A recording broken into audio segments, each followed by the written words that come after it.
Alrighty, so today I'm going to do a little different in terms of the review. So I'm going to go completely backwards in terms of reviewing these match week number 20 games, rather than usually look at the first 8 games that are usually Eastern Conference game. Today I am going to look at the last 6 games, and again, just going completely backwards here, where this usually is part two of the review, looking at the last 6 games. Instead, we're going to do that first, and then for part number two of this week's review will usually be the review for part number one, where we look at the first 8 games that are usually Eastern Conference game. Got that? Good. Let us actually begin talk about these last 6 games, and there's no doubt that in these last 6 games there were some games that there was a lot of goals that were scored, and then we saw a meltdown that happened in Seattle between the Sounders and FC Dallas. And I gotta say, for Dallas, oh, they had this game won. I mean, they really had this one with the way that they were 2-0 up against a struggling Sounders side that they did generate chances, but as it is kind of the case throughout the season, unable to put this one away. And then, yeah, again, just an absolute meltdown Dallas had in the last 12 minutes of this game. Now, in the first half, 7 minutes in, first shot of the game, did see Paulo miss wide before João Paulo would put it wide from long range, as it was all Seattle early on this one. They were looking to get the opening goal. Yamar would then head it wide from close. The shots were 4-0 for Seattle up to this point. Legit did hit the first shot for Dallas, but he hits it right to Fry before Rusnak would miss wide from long range, and then Pass would deny Rusnak from close range. This was probably the best game that Albert Rusnak had played for the Sounders in a long time. And even though he didn't get on the score sheet, it doesn't really matter because they're expecting him to be the playmaker, and he was definitely on the assist chart a couple of times in this game. But in the 40th minute, Pass would once again deny Rusnak from long range. Again, Seattle was knocking on the door, but the question is, can they get the opener, and can they beat Pass, who in the last couple of games, ever since Peter Lucian has took over this Dallas team, it's not just the new interim head coach boost that Dallas is getting, but also Martin Pass seems like he's finding his old mojo back in these last couple of games. Well, we do head to halftime, scoreless between both of these teams. In the second half, Hu would put it wide from close before Miswowski hits one right to Pass, as Seattle again had all the possession as they were once again pressing for the opening goal. Musa would then hits it right to Fry before Rui Diaz hits it right to Pass. But then the 66th minute, really kind of against the run of play, Patrickson Delgado would score from Logan Farrington to give Dallas a 1-0 lead. Again, just completely against the run of plays, but also came from a bad turnover from the Sounders. Yeah, again, these turnovers, how many times we have said that when you give the ball away in a bad spot, you're going to get punished more times or not. And then just 4 minutes later, Dallas would make it 2-0. Pedro Musa, coming off of his first ever hat trick in his MLS career, he would score here from Delgado and Farrington. And yeah, this is one that Stephen Fry would want to have back. And again, the regression that Stephen Fry has shown this season is very similar to what we see with some of the goalkeepers around the league that has always been considered to be the most consistent goalkeeper in the league, and they just completely fall apart. I mean, between him, Pedro Galese, Tim Melia, and even last year's goalkeeper of the year winner Roman Burki. They This is crazy to see how these guys are supposed to be considered to be top tier goalkeeper, and they have just massively regressed this season. And again, this is one that Fry absolutely. If this was Stephen Fry a couple of years ago, this one would have been saved every single time. But because Fry is not playing very well lately, it's not a big surprise that that one went in. But there was no doubt Lumenfield was stunned because again, look like Dallas. They look like they could steal one there and maybe get a win. In a place where it's pretty much a house of horror for them. This is a place that they just never able to get wins, and it looked like they were gonna do something that they haven't done in a very long time.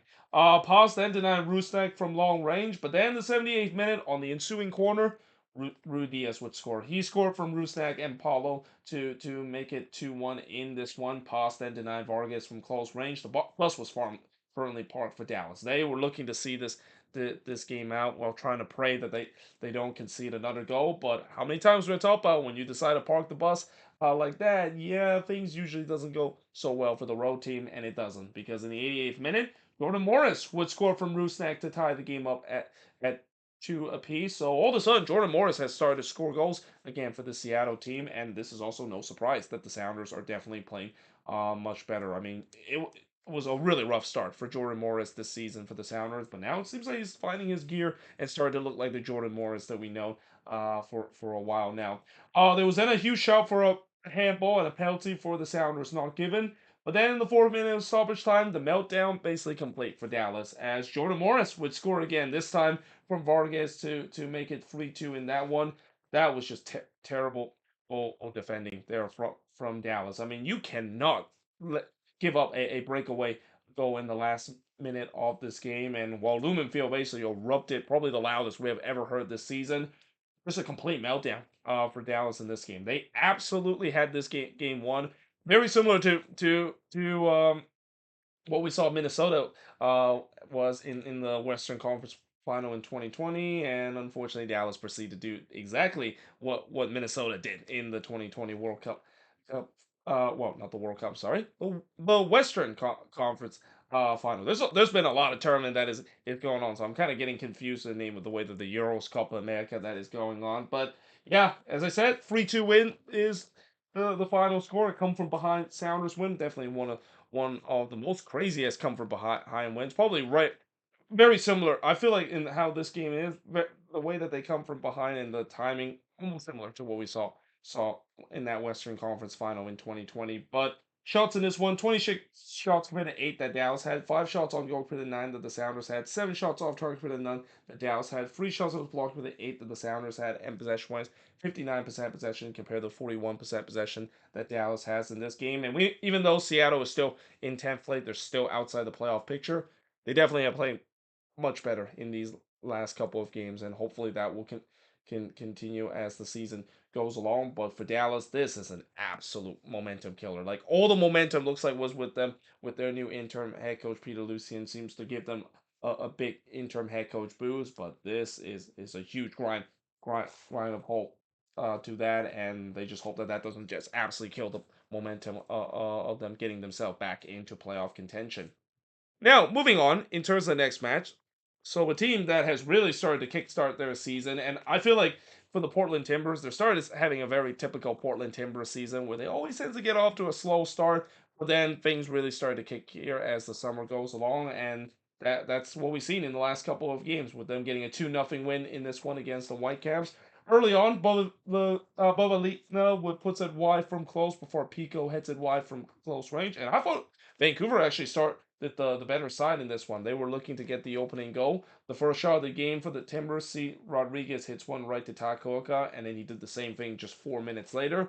And again, after a bit of a flat start for the Timbers, they definitely have woke up and they were looking for the opening goal, and they do get it. As in the 26th minute, Capacito Rodriguez, second game in running, scoring a goal here, as he scored here from Evander and Mora to make it 1-0 for the Timbers. Yeah, that was a bad defending there from the Whitecaps, especially on Jermaine Brown part. The fact that he was trying to clear that on one away when the ball was played through and just took a swing and a miss, allowing Capacito Rodriguez to play in from behind. And with how hot Capacito Rodriguez has been, he's not gonna miss that chance.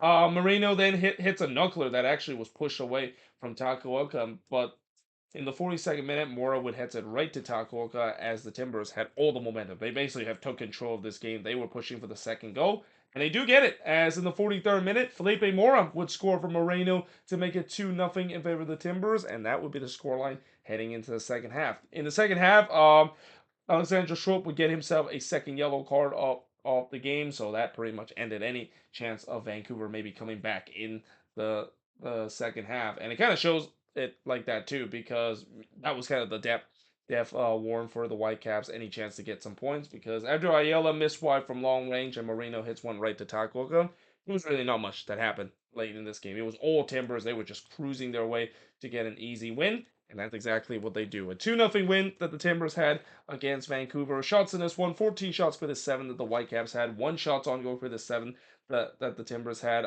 Both teams had 3 shots off target. 4 shots that was blocked for the 1 that Vancouver has. And possession-wise, 59% possession compared to 41% possession the Whitecaps has in this game. So impressive win here for the Timbers. Continue to rise up in the standings. But for the Whitecaps, again, this is what we have seen lately for this Whitecaps team. They've been so inconsistent lately. Where one day they look like a very decent team under Vinny Sartini, and then there's another day where they just kind of put up a bit of a flat performance. And really, besides the first 10 minutes, they really didn't show up in this game whatsoever. Speaking of a team that didn't show up in a game, that would be the Quakes, and I think that is not a big surprising thing to say because how many times I've said that the Quakes clearly has not showed up to an MLS game, but this definitely took it to level 10 when it comes to not showing up against LAFC. And I know that I said that LAFC was heavy favorites, and I even said that in my preview. I'm reluctant to say that this is a guaranteed win for LAFC against the Quakes because I have seen LAFC has had problem at least in the last couple of meetings against the Quakes.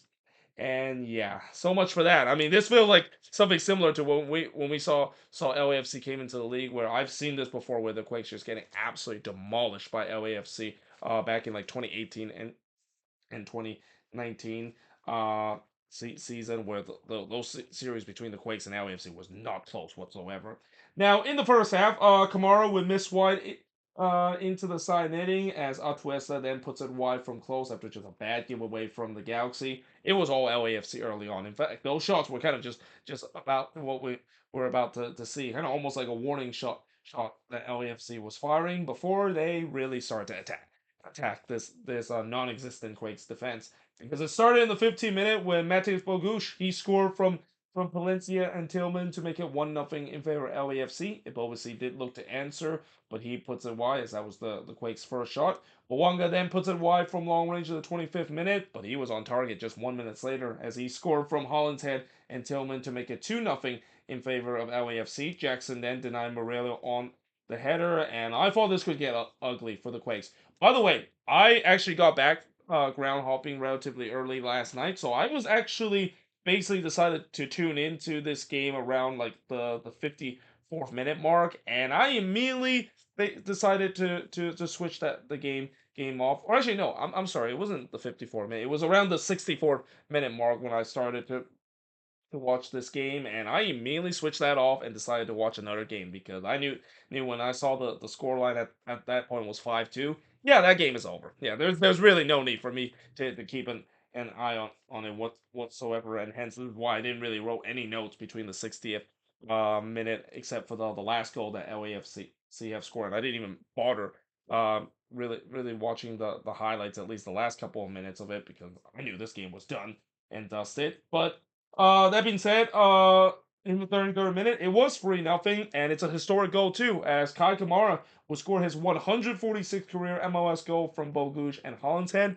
That means that he has now officially passed Landon Donovan and become the second all-time goal scorer in MLS history. And also, I would like to say that Kai Kamara, what a classy guy he is. I mean, he basically acknowledged in terms of Wando's record, and he even made a very classy mark of saying that he doesn't want to pass Wando's record. And I don't know if he is going to pass that because he's still got a long way before reaching Wando's record, which is I think it's like 171 or 172 if I'm not mistaken. I should know it too because I'm a Quakes fan and I'm kind of embarrassed to not know the exact mark that Wando scored in terms of now being the all-time goal scoring record. But yeah, he still have a quite a mark to do so, and even though I know Kai Kamara at times is an ageless wonder, I don't know if he's gonna reach that mark. And he even said that, like I said in the classy statement, he doesn't want to reach that mark. He want Wando to stand on top as the all time goal scorer in MLS. So we'll see whether or not that, of course, is true.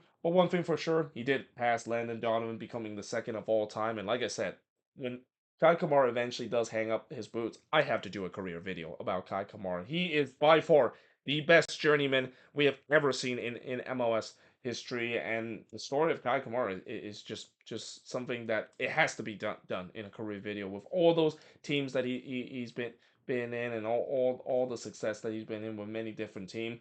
It's definitely going to make a great career video once he decided to officially announce his retirement. But that being said, in the 35th minute, Lloris would deny Espinoza, but it fall right back to Jackson Yo, who also was denied by Lloris from long range. Jackson then denied Bawanga from close, but then in the 42nd minute, it would be 4-0 in favor of LAFC. As Ryan Hollinshead would score from Bawanga to make it 4-0. It came off of a deflection, and that's when you know it's your night, when deflections go your way. I mean, the LAFC was just ruthless throughout this game, and when you're facing against a non-existing Quakes team, I mean, you're going to get luck that goes in your favor. With that being said, the Quakes did get one back as Rodriguez did score from Espinoza to make it 4-1 in this game. But yeah, this game was over. I think I could even say this game was over by the time when that second goal went in, because at halftime it was 4-1 in favor of LAFC. That is by far the most lopsided scoreline heading into the second half this season. And it would get even more lopsided because just 3 minutes later, Mateus Bogusz would score from Bawanga and Hollinshead to make it 5-1 in this one. How about the partnership between Bogusz and Bawanga? I would not expect that was going to be a very good partnership, but it has definitely worked out a treat. And I gotta say, Mateus Bogusz, he has really replaced Carlos Vela well in terms of that role, which is something we didn't think that was the case, at least in the beginning of the season. But again, it was just man against boys up to this point. The Quakes clearly have not showed up whatsoever in this game. But they did at least get one back again, the Quakes, as Kikanovic would score from Lopez to make it 5-2 in this game. I mean, up to this point, this was just kind of playing for pride and just trying to make the goal differential not as ugly as it is. But I also thought that LAFC also doesn't feel like they were defending either. And again, that can happen when you're up 5-1 in a game. Maybe you're being a little bit lackadaisy, not only on the attacking end, maybe put your foot off the gas, but also on the defensive end too, knowing that you have a big cushion like that. Maybe you decided to become a little too comfortable and maybe a little too casual, and boom, there you go. You conceded another goal on the other end, and that's probably going to be something that Steve Cherundolo will not be happy to see his team does. Tillman then pulls it wide from long range, but then as we head into the 86th minute, Thomas Angel would score from Daz and doing this to make it 6-2 in this game. I believe that's the first career MLS goal for Thomas Angel, but certainly that was a goal made from LAFC Academy. All three of those guys have been with LAFC too, and what a moment that is for those youngsters to score a goal. But what a moment it is for LAFC, just completely blown out the Quakes in this one. 6-2 is the final score. By the way, with 6 more goals to give up this season for the Quakes, they have now reached 50 goals conceded this season, and I think this is the 19th game that the Quakes, of course, have played. They're on verge of breaking the record for the most goal conceded in a single season, and that is not a record you want to be. I mean, it's not if the Quakes are going to give up 70 plus goals this season. They're definitely on their point to do. I think this is probably the worst defensive Quakes team I have ever seen. This team has, and that's saying something because I have seen some really bad Quakes defending team, especially doing the Mateus Almeida era, where at times where defending seems like was optional for this team. And let's also not forget about what happened in 2018 as well. Shots in this one, 26 shots compared to 14 that the Quakes had, 9 shots on goal for the 4 that the Quakes had, 8 shots off target for the 9 that LAFC had, 4 shots that was blocked for the 2 the Quakes had, and possession-wise, 58% possession compared to the 42% possession the Quakes has in this game. And I also won't be surprised as we head into this week. I would not be surprised if Luchi Gonzalez could get his marching order and maybe be the fourth head coach that ends up in the chopping block, because this is kind of a resort that can get a head coach fire. And with how disastrous this season has gone for Luis Gonzalez, and especially I remember in 2018 when Mikael Sarhe was getting handed his pink slip and basically end up in the chopping block. It was followed from a 5-1 defeat that the Quakes took in the hands of Sporting KC. I feel like this could be the end of Luchi Gonzalez, and unfortunately, as I said before, I mean, yes, Luchi Gonzalez is part of the problem of this mess. He's not the main problem. There is so many problem with this team right now from top to bottom, and again, it's getting to a point where I generally don't care if the Quakes win or lose whatsoever, or even lose in a big way. Like in this game, I couldn't. If you ask me, am I mad about this result? I'm not. I mean, I just feel. I just don't care whatsoever, because if you're gonna put up these kind of performance, and if the front office just feel like they don't care, and especially the ownership doesn't seem like they care about this team, why should our fans basically care about this team whatsoever? But that being said, moving on in the next match is RSL and the Galaxy. So this was a game I was expecting to be as high scoring as this one, and it didn't quite turn out to be the case. But that being said, there was and actually I didn't put this on the board, but there was a bit of a scary incident in the beginning of this game between Chicho Orongo and Martin Castres, a clash of heads, and let's just hope that both of those guys are okay, and especially for Chicho Orongo too. I mean, with an incredible season that he has had.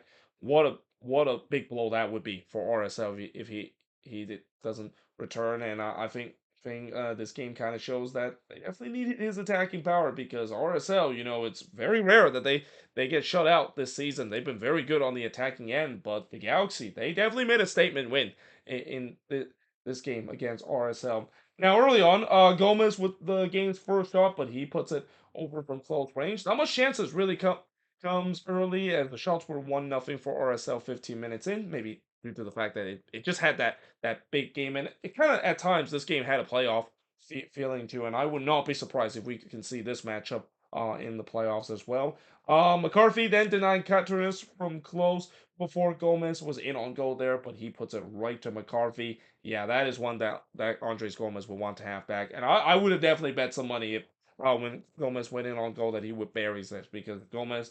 I know Arango is getting all the attention, but don't forget about Andres Gomez. I mean, he's been having an incredible season this year for RSL. But again, the momentum was with the host. They were pressing to get the opener. Gomez would then puts one right to McCarthy before he missed wide from close a couple of minutes later. Ojeda then puts one wide in the near post. It was all Salt Lake up to this point, and up to this point, the only problem is the lack of finishing. And we have seen this before with RSL. They have had these kind of games where they dominate, they just don't put that clinical finishing. And while we haven't seen it, at least in the last couple of games, because we've been dominating at home, yeah, this feels like it's kind of a bit of a throwback back performance, at least from last season at when they weren't doing very well at the Riot. That RSL fans were kind of frustrated with the way that the team played very well, dominate, and they don't get the result because they can't finish.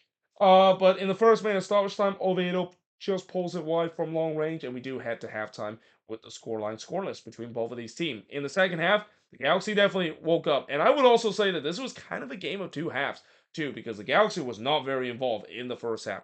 They were definitely involved in the second half because McMath would absolutely rob Joseph Painso on a 1v1 counter. Again, I would have bet some money that Painso would have put that one away, especially with the way that he's been red hot. But credit to McMath, he had some shaky moments, but he also had these kind of moments where he comes up with big save to keep RSL in the game. Julio then puts it wide from close range as the game has really started to become stretch, and this is kind of what I thought was going to happen, where there was going to be some frantic pace that's going to happen between both of these teams. Gomez then shook the post after McCarthy misjudged the flight of the ball from the corner, and yeah, once again McCarthy getting away with it. He got away with a bad mistake in the last game as well, and he got away with another one there because usually when you're a goalkeeper and you misjudge the flight of the ball when the ball comes in, that is a helpless feeling to have. And McCarthy probably kissing that post at the end of this game, or even at the end of that play to make amends for that bad mistake that he has. McCarthy, or not McCarthy, McMath would deny Fagundes on the free kick. Again, this feels like it's more like it between both of these two teams that has very good attack. It feels like that opening goal is not long coming. Delgado then hits the side netting on the break, but then in the 74th minute, Gabriel Peck would score. He scored from Jovic and Cirillo to make it 1-0 in favor of the Galaxy. And yeah, again, I talk about Zach McMath of the fact that he had some great moments, especially denying Painsil in the 51st on a 1v1 opportunity. But there's also times where he has these kind of moments where, yeah, this is one that I'm pretty sure he wants to have back. And it was not really a good goal too, with the way that Peck didn't really hit that one very hard, and that McMath did get a touch to it, and that, well, actually I wouldn't say Peck didn't hit it hard, but it was kind of hit it right near McNabb, and again McNabb got a hand to it, but I feel like he could have definitely got a bigger hand to and push that one out. But instead, the Galaxy wouldn't care. They were up 1-0. Luna didn't look to respond, but he puts it wide from long range. It was a very quiet night for Diego Luna. The Galaxy done a good job in terms of shutting him down. Peck would then look for his second, but he missed wide from close range. And really, as the time winds down, the Galaxy were looking to sit back, looking to see out the statement 3 points, which usually that doesn't go so well for road team. I mean, just as Dallas, how that worked out against Seattle. But to credit of the Galaxy, they were able to see out of getting a massive 3 points and again a statement 3 points too, because yeah, they really sent a message to the rest of the West and maybe even the rest of the league that the Galaxy are truly back, and that they are definitely back being one of the more fun team and one of the more dangerous team to watch in the league. And I think that maybe could be a good thing depending on who you ask, that the Galaxy is once getting competitive, because it just feels like MLS is not MLS if the Galaxy is not being competitive in this league. But the shots in this one, 15 shots for the 8 that the Galaxy has, 3 shots on goal for the 4 that RSL had, 9 shots off target for the 3 that the Galaxy had, 1 shot that was blocked for the none that RSL had, and possession wise, 58% possession compared to the 42% possession the Galaxy has in this game. And by the way, RSL, I think their 13-game unbeaten streak comes to an end. I mean, all good things has to come to an end. And I don't think they play bad in this game, RSL. It's just kind of unfortunate that they just couldn't show that clinical finishing. And on top of that, they really are hoping that Chicho Arango is not going to be out for an extended period, because that was really a nasty head injury. It kind of really reminds me of the head injury that I saw between Seattle and Minnesota a couple of weeks ago. It wasn't Padel for and oh god, who was that Seattle player? Saw Alex Rodon. Yeah, that's the player that got a nasty clash of heads, and clash of heads are always something that you are just really concerned to, or something that is very scary, and you're very concerned when you see that, because it's kind of unavoidable, and that in the day of now, when concussion is really taking very seriously, yeah, it's no surprise that both of those players were subbed off, and let's just hope that both of those guys are okay. But that being said, I am now going to switch boards and look at the last two games as part of this reverse review that I'm doing for match week number 21. So moving on, in the next one is the Rapids and Montreal, and I think this game is maybe a good example of the scoreline. Didn't really kind of tells the story of this one. I mean, on paper it looked like it was a big win for the Rapids, but keep in mind, two of those goal and half of those goal came very late in this game. It was actually competitive, at least at times in this one. Though the first shot of the game did see Mihajlovic hits it right to Siwas before the first shot for Montreal saw Ibrahim puts it high from long range, as the shots were two apiece early in this game. Mihajlovic then puts it wide on the free kick in the 16th minute. Before in the 28th minute, guess what? Calvin Harris would score a goal here. I always love to say that, because he's definitely considered to be one of my favorite DJ. And I feel like for Colorado, I know they don't do a personal goal score, but they got to do it for Calvin Harris. They just play any Calvin Harris song when Calvin Harris scored, because that makes perfect sense. But nevertheless, that gave the Rapids with a 1-0 lead, and this won't be the last time Calvin Harris would get on the score sheet, because after Campbell looked to respond and heads this one wide, he would score again. This time for Mihajlovic to make it 2-0 in favor of the Rapids, and that would be the scoreline heading into the second half. Now in the second half, Montreal would get one back, as Lars Abubakar unfortunately scored an own goal here, and yeah, it's just kind of one of those unfortunate play where when the ball is coming into the box, when you're a defender and you're trying to put that outstretched leg to put it behind, you got to be careful, because you don't want to put it into your own net, and that's kind of what happened here with Abubakar. But I would also say that probably shouldn't have happened, and none of that should have happened if Stefan didn't give up a juicy rebound. And this is the thing that is going to be a big concern for the Rapids if they want to be competitive, which is Zach Stefan has been a huge liability for this team. And I've mentioned many times that he is ranked among the worst when it comes to goalkeeping stats throughout the league, and it's not surprised to see why that is the case, because here, just giving up a juicy rebound down like that and creating second opportunity for opposition, and how many times when that does happen, you are more vulnerable of potentially concede a goal because of giving up those juicy rebounds and giving the second chance to your opponent.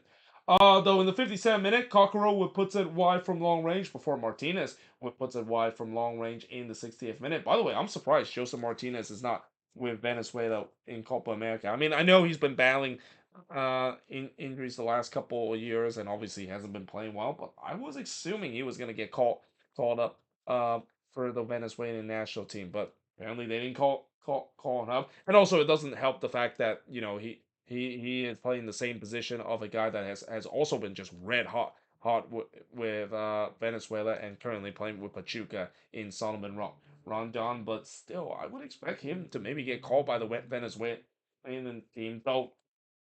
I would say that between him and Kevin Kelsey, of who can potentially getting caught up by the Venezuelan team, especially playing that same spot, it seems like it's probably Kelsey the one to do so because Kelsey has definitely scored more of the goals that Martinez had, and again, Martinez just have not been the same player ever since he had that torn ACL doing his final season with Atlanta United.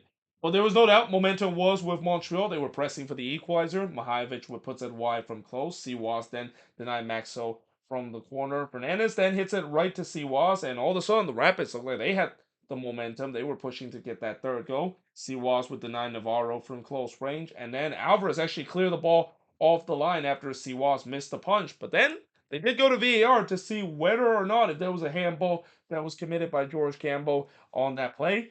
VAR says yes, a penalty was given to the Rapids. So here comes Georgi Mihailovic, steps up to take the penalty, and he bears it. So that made it 3-1. That kills the game off. And for good measure, Rafael Navarro has to score because he's been having the best season of his career, and I still haven't heard any word of the Rapids decide not to buy him outright. I don't know what they're doing and not thinking about buying him outright. He's been worth every single penny and then some of the contract that he's been performing this season. By the way, he scored here from Bassett and Mahajevic to make it 4-1 in this game. And yeah, in the end, the Rapids with a 4-1 win in this one. Again, the scoreline, it's a little misleading considering that Montreal had their moments in this game as well. But the Rapids with a relatively big win. Shots in this one, 15 shots for the 9 that Montreal has, 9 shots on goal for the 1 that Montreal has, 7 shots off target for the 2 that the Rapids had, 4 shots off block for the 1 that Montreal has, and possession wise, 53% possession compared to 47% possession that Montreal has in this game.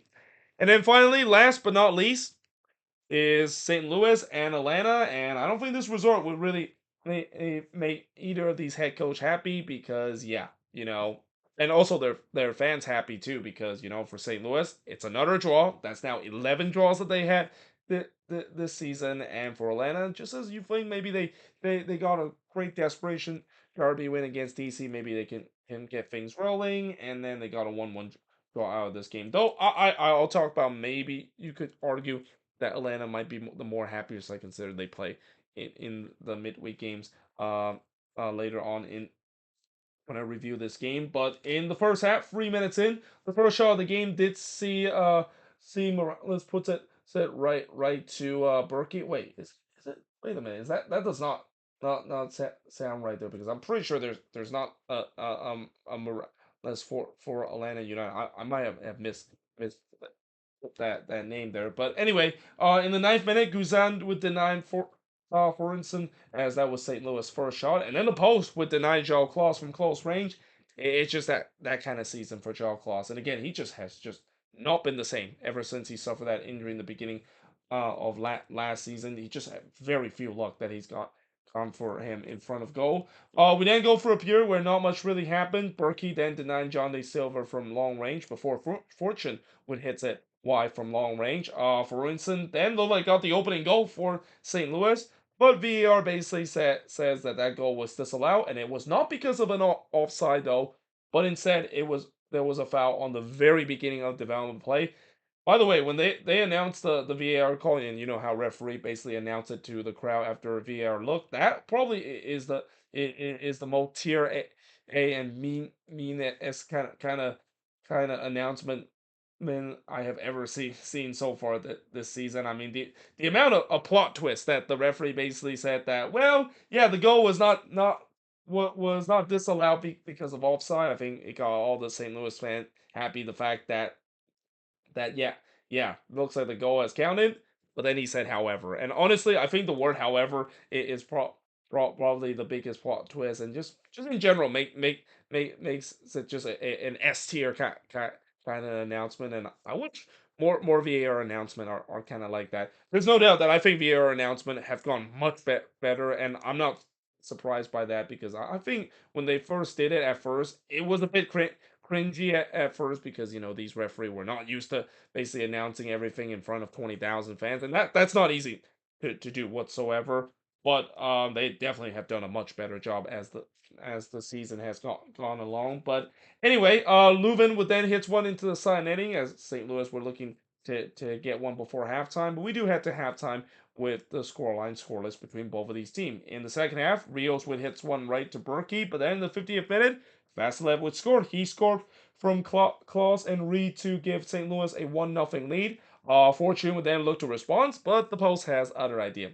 Safe to say that was not so fortunate there from Fortune. Get it? Fortunate from Fortune. Anyway, Thierry would then hits one right to Berkey, and then Alana I thought has responded well as they were pressing to get the equalizer. Berkey would then deny Rios from close, but then a penalty was given to Alana after Forensen brought down Gregerson in the box there. So here comes Danny Rios, a chance to give the equalizer for Atlanta. And originally Berkey actually made a great save here on Rios, but unfortunately it falls right back to Danny Rios too. So he's a little fortunate that he kind of fall right back to him, and just like that, the score is tied up at one apiece. Leuven did look to respond, but he was denied by Guzan before McCarty would puts it wide from close, as both of these teams were pushing for a late winner, knowing that both of these teams definitely don't want to see a draw. But unfortunately, that's what both of these teams would get at the end of the 90 minutes. It's a 1-1 draw in this one. Shots in this one, 15 shots for the 14 that Atlanta has, 8 shots on goal for the 4 that St. Louis had. Both teams had 3 shots off target.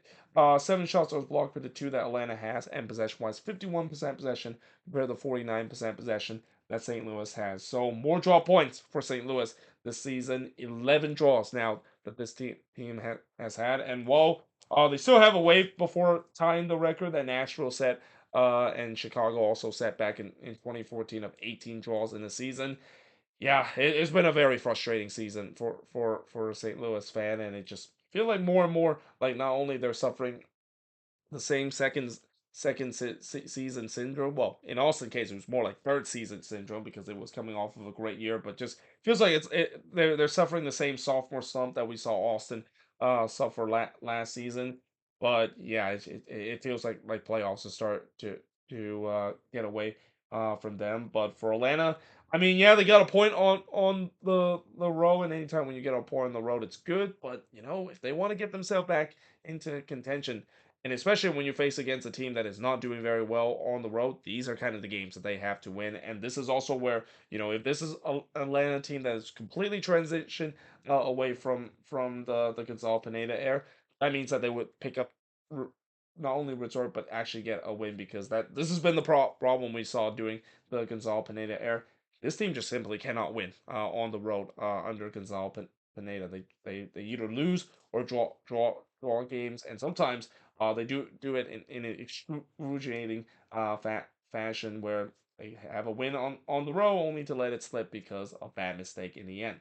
Well, there you have it. That is pretty much it in terms of the review for part number 1 of match week number 21. Again, we're going reverse order, looking at the first 6 games. Tomorrow will be a bigger review, looking at the last eight games and looking at all the East Coast game, and even looking at my other team that unfortunately they did not had any better luck in terms of the resort. In fact, man, both of my team has been relatively rough when it comes to these last couple of weeks. I mean, obviously, one of my team has pretty much never been really look good at all this season. But I'll talk about my other team. It feels like reality has started setting in my other team, not just because of injuries and absences, but just true reality that my both of my team. I have one team that was definitely heading to a deep rebuild and had a great start, and now it seems that they're cooled off.